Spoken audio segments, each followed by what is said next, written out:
What the hell? It's a goddamn cougar in the car. All right, welcome back. First Down Fantasy Podcast, episode 17.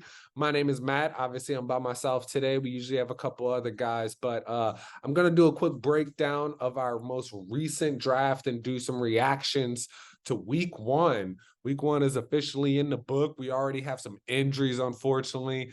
I feel sorry for all you Jets fans out there. I really do. I was rooting for you, truthfully.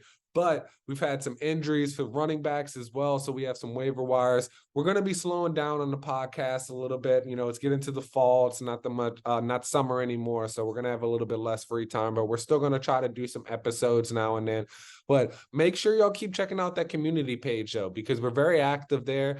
I mean, it's just a way for us to interact as well. We post some like good stuff that we find from other recognizable sources like PFF, that kind of stuff, and just really try to stay involved as much as we can. But we will still have some episodes coming out here and there, maybe like every few weeks or now. But make sure you guys are liking and subscribing, though. We're still continuing to grow the channel. You know, obviously, we're going to be a little bit more busy. And by the way, excuse me for not having my microphone today. All my shit's still packed. Sorry. I mean, that's literally nothing on my walls. I finally got into my apartment though. So we're going to be having a nice little setup soon. Just give me a few weeks to get that going. But let's go ahead and jump right in. Once we go ahead and dive in, I'm going to make this quick. I'm really only going to kind of highlight some of my picks and highlight some of what I think are the important picks, maybe like a big steal out of the draft. And we'll try to make this a real quick video because I know this audio is going to be shit. So again, like and subscribe, guys. I'm going to try to edit this audio a little bit, make it a little bit better as good as I can. But I'm not using a microphone and Zoom. Their shit is just terrible. So bear with me. We'll get better for the next episode. But excuse me, as we dive in, number one overall, Patrick Mahomes. I just have to mention that because obviously I don't agree. This is not a super flex draft just for everyone. This is a normal ESPN full PPR draft. So yeah, that was kind of crazy. The guy had him last year and he said he just couldn't leave without him. And to be fair, Team Lionhearted, my boy Vincent, he did win. So I don't know. I don't really like the way his team came out with drafting Patrick Mahomes overall. But hey, I didn't really like his team last year and he still won. You just got to keep active on those waiver wires, make some good trades. But my first overall pick, as you can see, we had Justin Jefferson, Christian McCaffrey, Jamar Chase. I was not expecting to get Jamar Chase. Dave, y'all have heard me talk about Dave. That is my brother. We think very much alike in certain ways when it comes to football. And I just really thought Dave was going to get Jamar Chase. He even made me feel like I was not getting him. And hey, that's how you play with your draftees mindset a little bit. Maybe try to throw him off in the first round. But loved coming away with Jamar Chase in the first round. Now, moving on to the second, we have Devontae Adams. Obviously, we finally had Bijan go. We have a little bit more run on running backs. We have another quarterback go with Los Loco Flamingos, Kyle. So Kyle takes Josh Allen. And I do believe he got Stephon Diggs later in the draft, but we'll see. I mean, still, that's, like I said, non-super flex. This is very, very early for me. But this is, I guess you're kind of getting used to seeing those rushing quarterbacks go a little bit more because they have that Konami code, man. They're crazy with the rushing upside. And Josh Allen's not like a guy that's going to run for 1,000 yards, but he's a guy that if you look back at the end of the year and he has 10 rushing touchdowns, you're not shocked because they're all coming from like around the 1 yard line. So my second, we also had another quarterback go, and we had B.O.B. I don't remember who B.O.B. is in our draft, but another quarterback to Jalen Hurts. Actually, I do think that is the other Matt. That is the other Matt, the least superior Matt, who has, by the way, lost to me for 4 straight years. And he keeps trying to deny it, but when you're drafting a quarterback in the second round, that's probably why you're losing. But I mean, I'm talking shit to him. He has more championships than me in this league. This is a very competitive league, believe it or not. I know quarterbacks have gone pretty early, but a lot of these guys are like former college football players, just good friends of mine that I've known throughout the year. So now we obviously have my pick, Amon-Ra St. Brown. And when you look at some of the guys that were available after him, I was really thinking him or Jalen Waddle. And I didn't want to go too heavy on the running backs this early because, when you look at running backs, and we also had another quarterback, Lamar Jackson. I was talking good about Dave, and he took a quarterback in the second round. So I don't really know about that, taking quarterbacks that early. I'm pretty happy with the way I went with my quarterbacks. But when I went Amon-Ra, because I felt like he had very high upside at this point, but was still one of the safer overall picks. The reason I did pass on Jalen Waddle, though, is because obviously, I think Jalen has more upside. I think he was ranked higher than Amon-Ra last year. I think he was 7 and Amon was like maybe 10 or something like that. This is just off the top of my head. But with Jalen, I worry about Tua's health. And when Tua's health was brought into question, that really made things hard for Tyreek and Jalen. Tyreek was still able to kind of, stay afloat and be elite because, the dude's just incredible. He may be first ballot Hall of Fame. He may be entering that territory. Like, dude is incredible. He is such an elite weapon. But I passed on Jalen Waddle just because with the Monron and also Jamison Williams being out suspended for the first 6 games of the season, he's going to get so much targets. And I think in the first game, he scored I believe 16 points. We'll look at it before I leave, but 16 points. And he had about 9 targets. So that's what you expect. 8 to 9 targets every game. And if he falls into the end zone, hey, you're going to get like a 18 plus point game. And that's what I got, or a little bit lower, because I don't think he had that many yards. But going on to round 3, at this point, I would have liked to have Tony Pollard here. So that was someone I was really hoping would fall to me. So because he was like one of my last RB1s that I really wanted. But I committed to the RB0 strategy at that point with going Devontae Smith.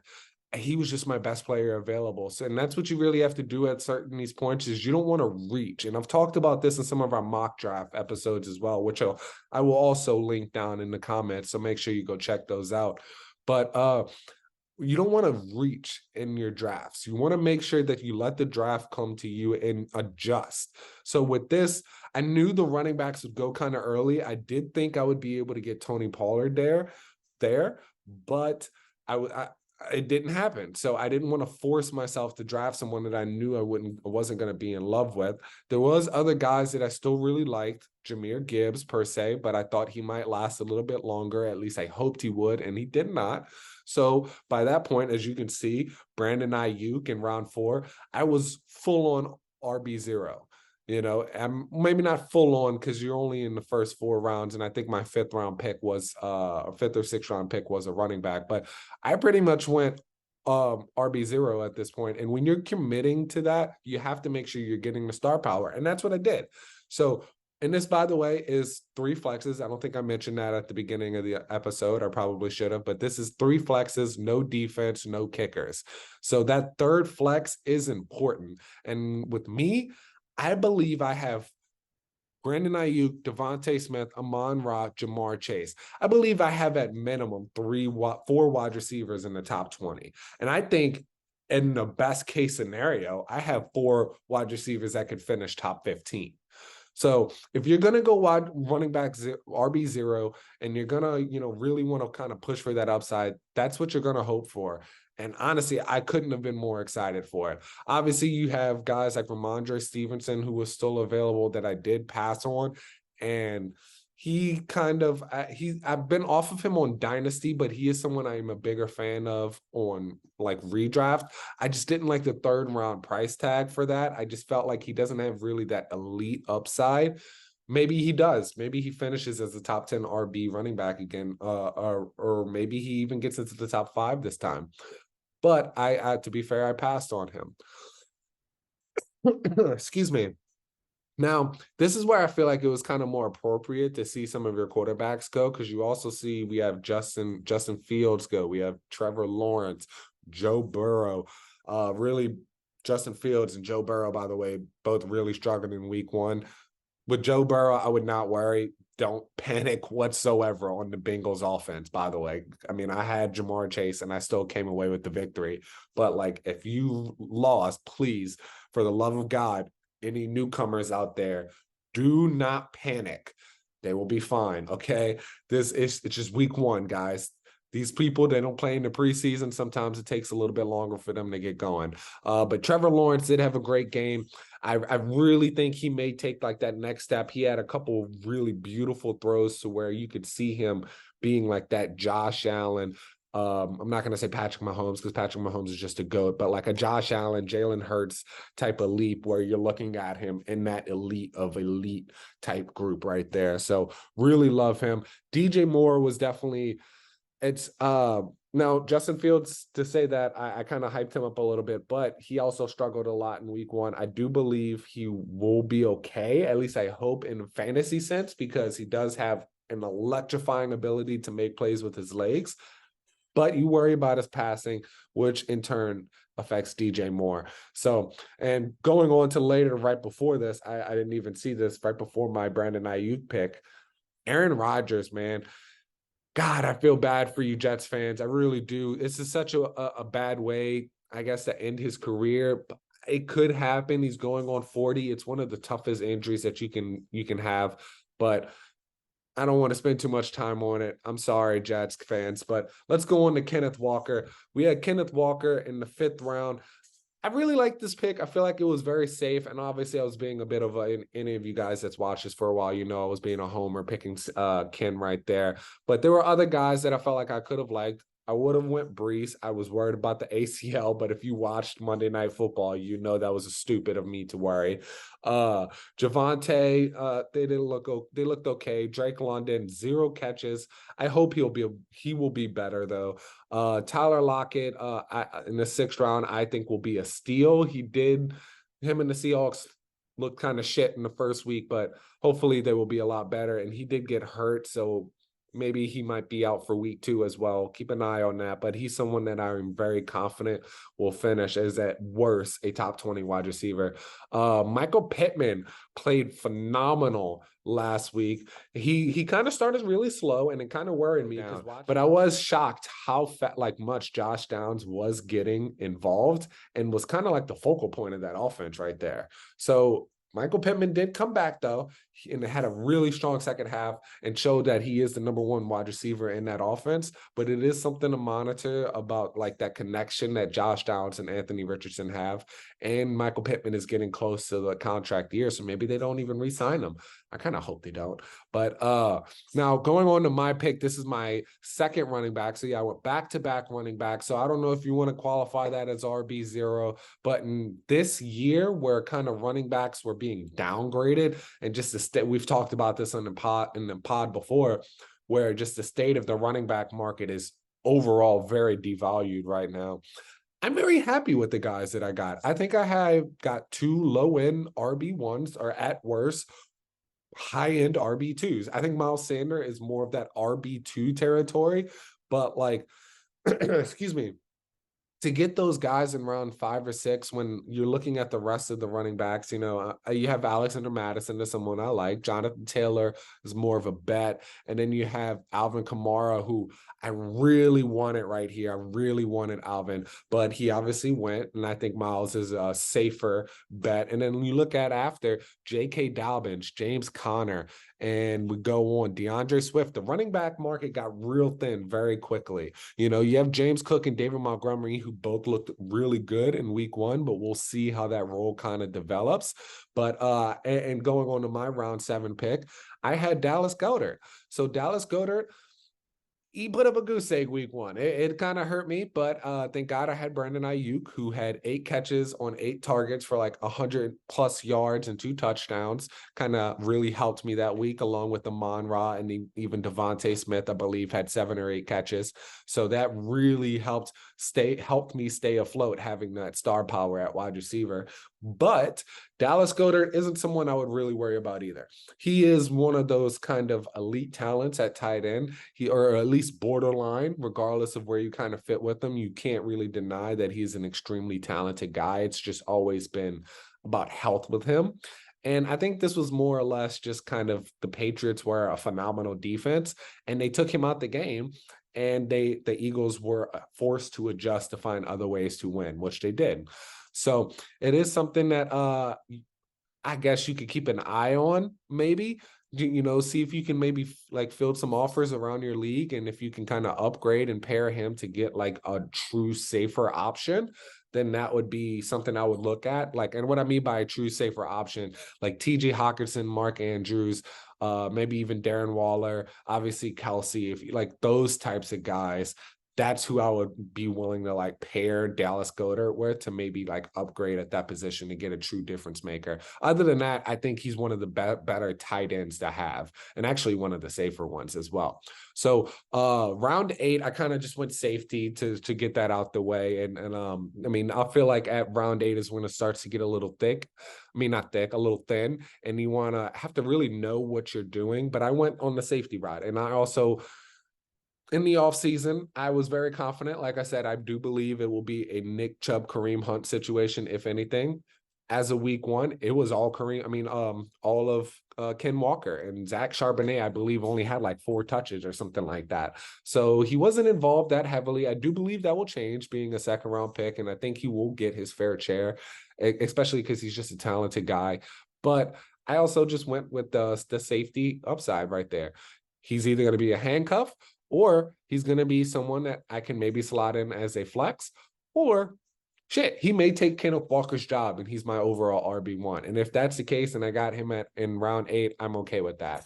So, and especially when you look at some of the other guys that passed on, I like Christian Kirk. He had a bad week 1. I mean, and I feel like he's getting a lot of hate amongst the fantasy community right now. I just believe he's better. I think he's more along the lines of like a Tyler Lockett style talent. And I think he will bounce back, and he will be one of the better, more reliable weapons this year.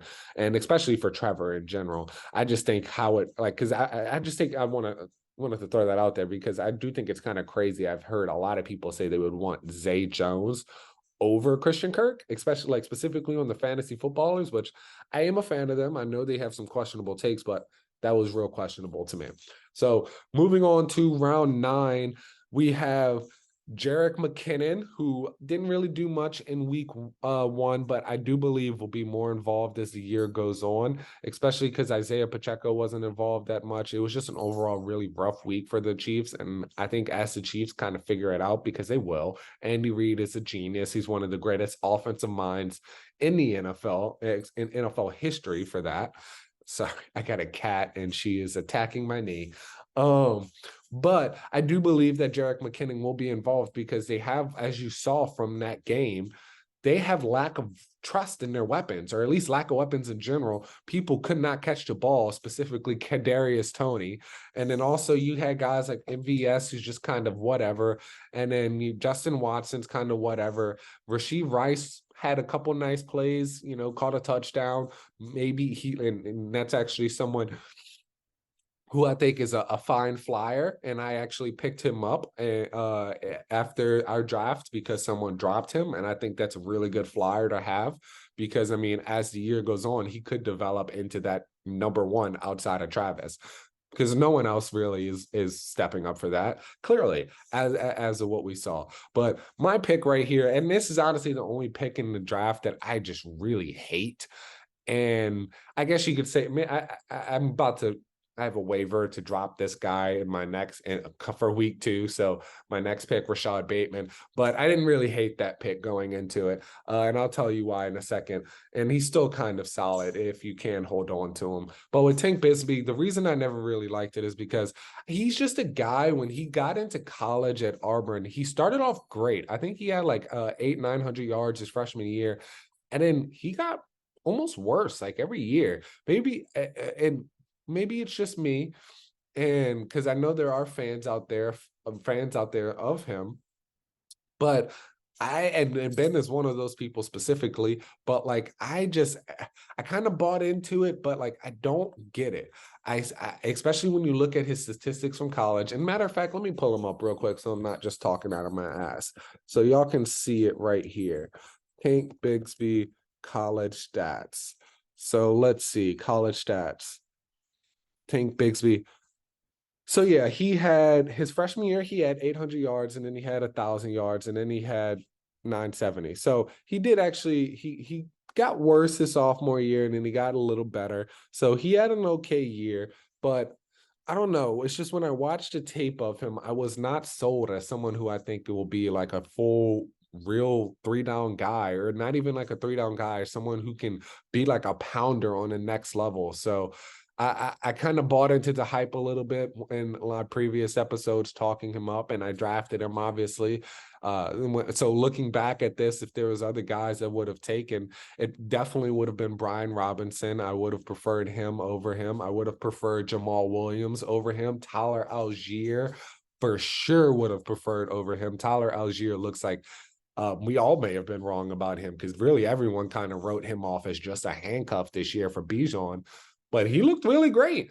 He looked solid as fuck, man. Like, and Tyler Algier, I think he is a flex option for you. I think if you want to slide him into your flex position right now, I don't blame you. He looked really good, and they're gonna run that ball because Desmond Ridder cannot throw. I mean, you Falcon fans, so y'all are gonna be taking a quarterback likely next year, but like y'all are gonna run that rock a lot. You have one of the best offensive lines in the NFL, so I do think that those are all running backs I would have preferred over him. And I honestly, Jacoby Myers had a phenomenal game last week as well. I think he had like 29 points in one of my leagues with maybe 2 touchdowns, 8 catches, over 100 yards. And that's someone who I probably would have preferred too, but still, he got injured, and he has Devontae Adams there, so I don't think that's going to be the norm. Devontae is definitely better than Jacoby Myers. It's not even like a conversation to have. But that is someone who I think is going to be like a good little flyer. And, also when you're getting into these rounds, you're looking for like those sleepers, those flyers. And the more that you hit on that's how you win your league. And mine was Rashad Bateman. Like I said, I'm about to try to drop him. I thought he had a chance to be the number 1 wide receiver in that league, in that team, and he obviously still does. But Zay just looked incredible week 1. He had like a 44 or 40 something % target share week 1. I don't have the numbers in front of me, but like it was just incredible what Zay did. And I've been a fan of Zay since day 1. I don't have him in any of my leagues, and it sucks, but big fan of Zay, love Zay. If you have him, hold on to him. I think he could be a really special player. Now going on to round 11, I went quarterback. This is my first 2 quarterbacks that I took, and I'm usually this way with my quarterbacks. I don't like taking like early investments on quarterbacks unless like round 4 or 5. That's usually when I get okay with quarterbacks. But as you saw from the draft, none of the quarterbacks that I would have really liked fell to me. So I went with Jared Goff for that Monra stack. Again, don't reach, let the draft kind of fall to you.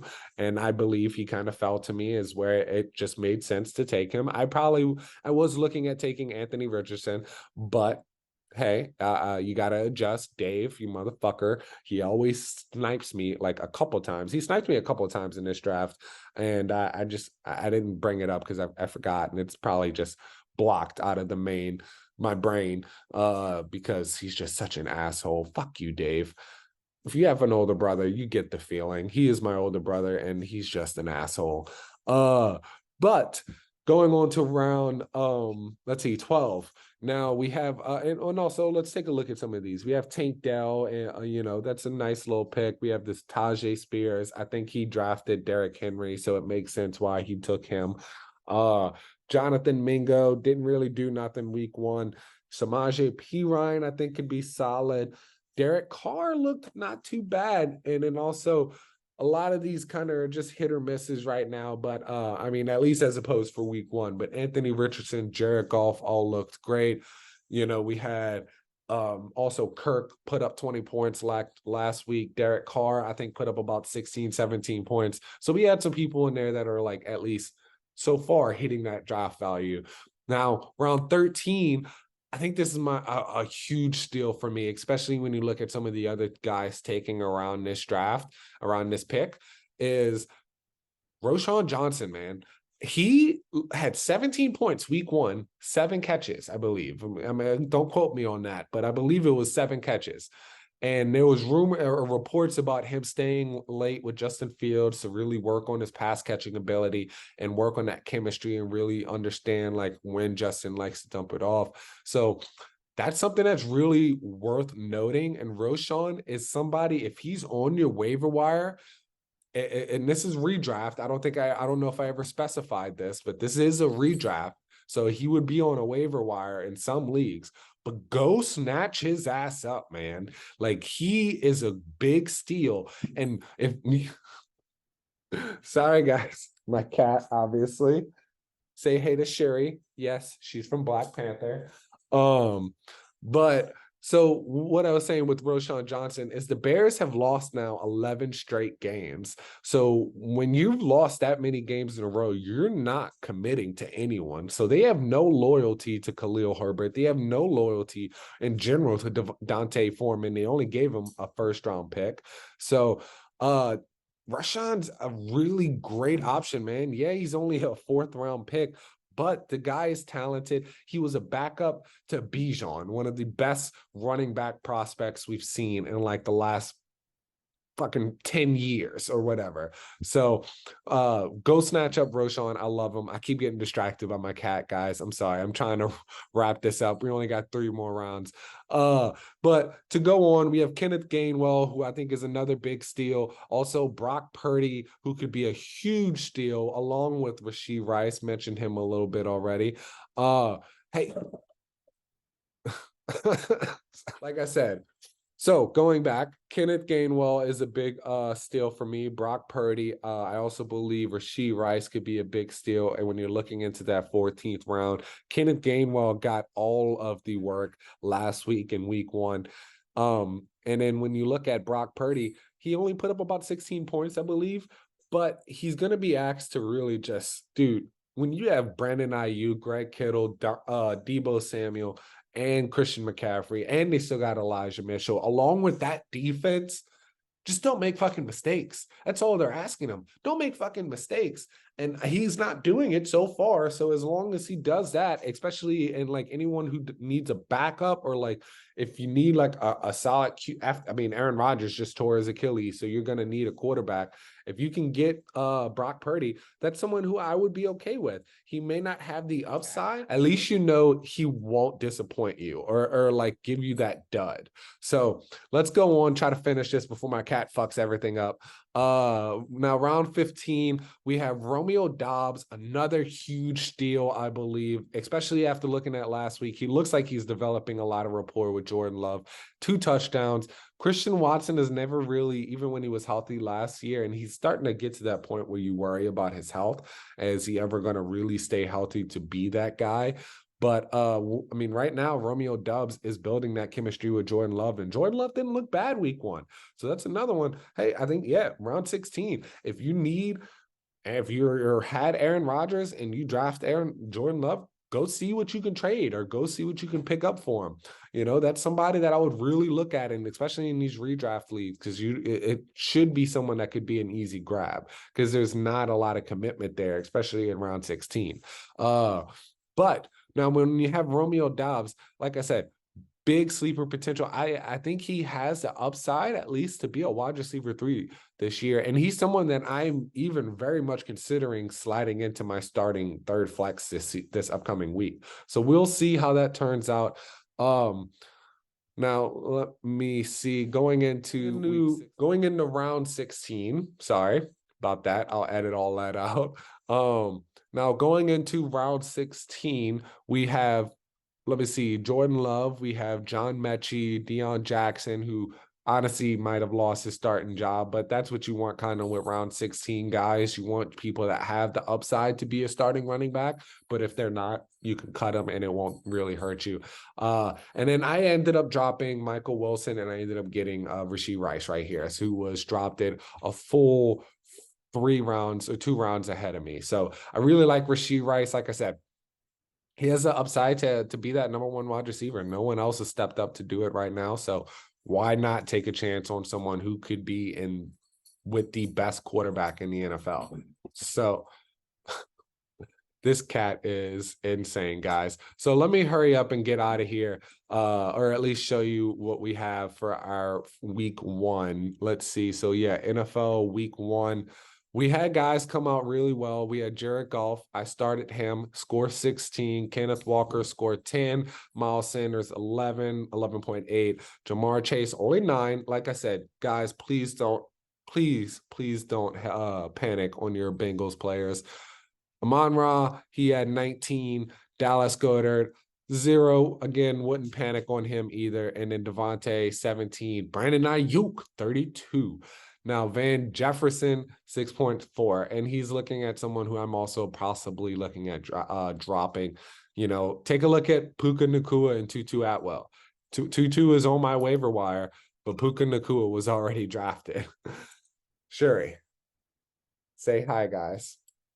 All right. Let's go. But I'm gonna try to go ahead and finish this up. So Puka Nacua, like I said, he was already drafted. He was actually picked up like right before we started our week. So good for him. Devin, very solid pickup for you. I think Puka could be someone who could stay fantasy relevant even once Cooper Kupp comes back and is healthy. So Puka's like he's someone that if you liked in the draft, going into the draft, you're going to love him even more because 15 targets isn't nothing to just snag at. That's a lot.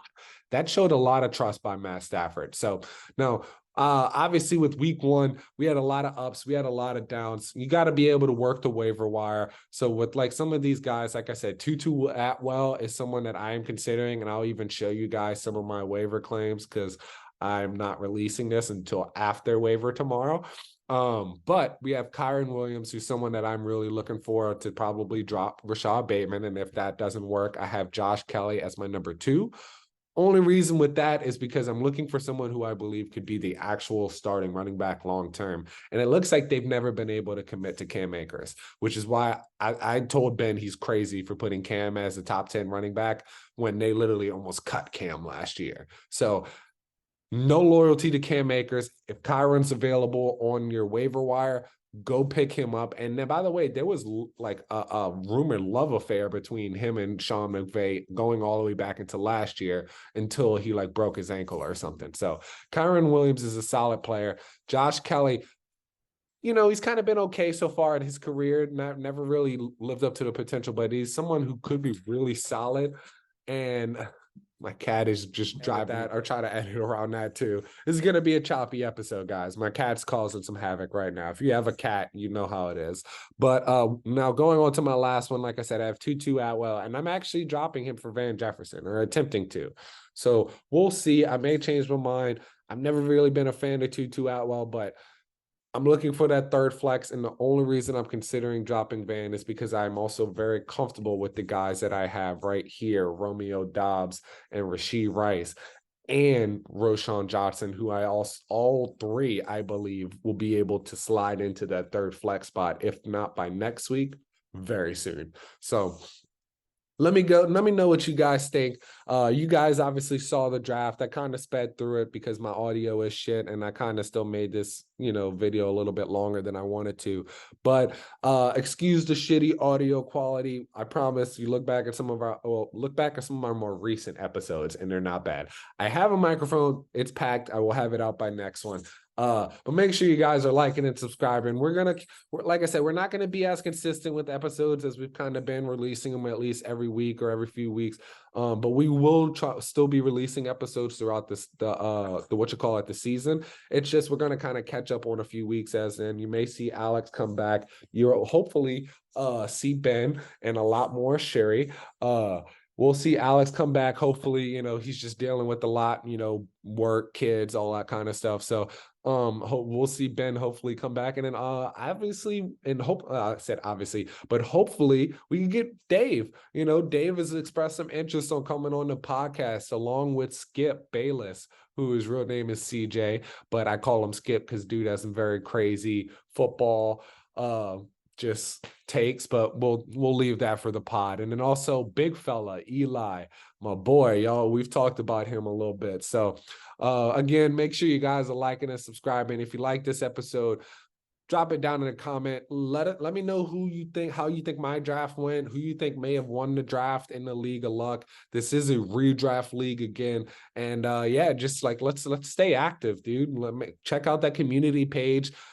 drop some comments on what you think about the draft and maybe who you're looking at for your waiver wire ads or who you drafted. And you know, let's just start some discourse, dude. Let's keep this going. I enjoyed talking with y'all. So again, I'm getting out of here.